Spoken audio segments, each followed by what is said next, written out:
Depuis 2009, l'interprofession du cognac s'intéresse à l'évaluation de ses émissions de gaz à effet de serre par le biais de la méthode du bilan carbone sur l'ensemble de sa chaîne de valeur, de la fabrication du plant de vigne à l'arrivée du produit fini dans le pays importateur.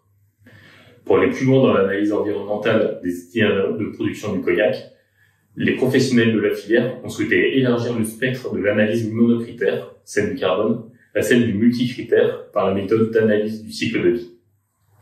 Le projet Domeco pour développement d'outils de management environnemental de la filière Charente-Cognac a pour objectif d'outiller la filière cognac pour le déploiement de cette démarche de management environnemental afin d'évaluer finement les impacts environnementaux de ces activités en vue d'améliorer leur performance. Le premier point structurant du projet Domeco a été la valorisation des observatoires des pratiques. Notre enjeu principal fut d'identifier les itinéraires techniques types de production du cognac. En effet, l'appellation compte à ce jour plus de 4400 viticulteurs, 1150 bouilleurs de cru et 120 bouilleurs de profession, qui malgré un cahier des charges identique, mobilisent des itinéraires techniques différents. Concernant l'activité viticole, le BNIC conduit depuis les années 1990 un observatoire des pratiques culturales sur près de 60 parcelles représentatives de l'appellation.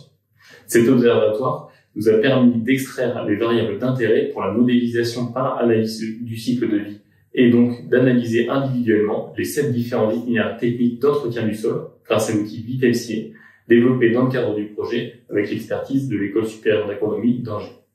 La modélisation comparative par analyse du cycle de vie d'itinéraires techniques d'entretien du sol démontre l'importante hétérogénéité des profils d'impact environnementaux selon les catégories.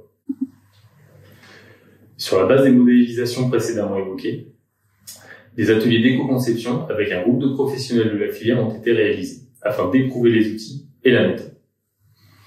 L'objectif de ces ateliers était simple, créer un itinéraire technique éco-conçu sur la base d'un itinéraire de référence. Sur la seconde figure, on peut observer les variations relatives des résultats des itinéraires éco-conçus des 3 groupes de travail par rapport à une référence identique.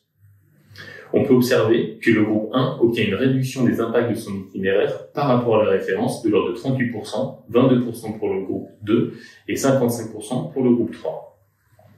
Au même titre que pour les modélisations ACV de filière, les profils d'impact des itinéraires éco-conçus par les groupes sont différents. Les résultats des groupes de travail démontrent qu'en fonction des leviers d'éco-conception mobilisés, les profils environnementaux des itinéraires qui en découlent sont sensiblement différents. Les participants ont souligné l'intérêt de l'outil Vitelsier pour la filière et des travaux d'éco-conception, car il permet d'objectiver les choix d'orientation environnementaux sur la base d'éléments scientifiquement reconnus. Le projet Domeco était structurant pour la filière, de par la consolidation de ses fondamentaux en termes de pilotage et d'exploitation de ces observatoires des pratiques et de leur historique. Le développement d'outils multicritères d'évaluation de la performance environnementale des itinéraires de production du cognac sur les périmètres viticulture et en partie sur la distillation, a permis d'atteindre l'objectif initial du projet, qui était d'acquérir des outils et bases de données permettant de pouvoir travailler dans la co-conception.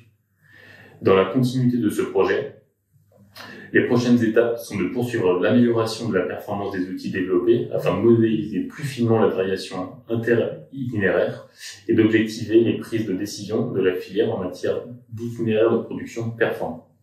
Pour finir, je tenais à remercier nos partenaires, le ministère de l'Agriculture et de la Souveraineté Alimentaire, l'École supérieure d'agriculture d'Angers, le lycée de Loisellerie, le CERF Poitou-Charentes, le syndicat des bouilleurs de profession et pour finir, l'UIAP.